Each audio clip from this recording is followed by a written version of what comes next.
చెప్పండి, రాధా గారికి ఇంకేం బ్యాడ్ హ్యాబిట్స్ ఉన్నాయి? నేను చెప్పను. చెబితే ఇంటికి వెళ్ళగానే నా మోచే వెనక్కి విరిచి వీప్ మీద గుద్దుతాడు. ఎందుకు వంక? చాడీలు చెప్పడానికే వచ్చింది, చెప్పు. బాగా పుస్తకాలు చదువుతాడు.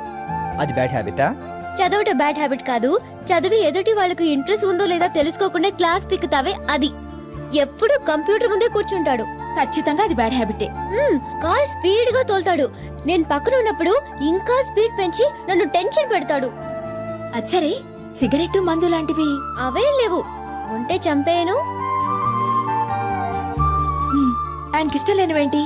అది వద్దు, నేను చెప్తే మీరు ఫీల్ అవుతారు. పర్వాలేదు, చెప్పండి. ఆడవాళ్ళు స్లీవ్లెస్ వేస్తే ఇష్టపడడు. గోళ్లు పెంచుకుంటే అస్సలు ఇష్టపడడు. ఆయనకిష్టమైనవేంటి? చెప్పండి. క్రీమ్ కలర్ డ్రెస్ అంటే చాలా ఇష్టం. అందరితో కలిసి ఉండడం అంటే రాధకి చాలా ఇష్టం.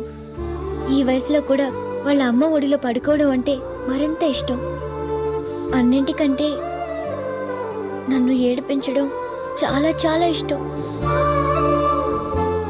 ఇంతకీ రాధా గారు మంచివారా చెడ్డవారా? You are lucky.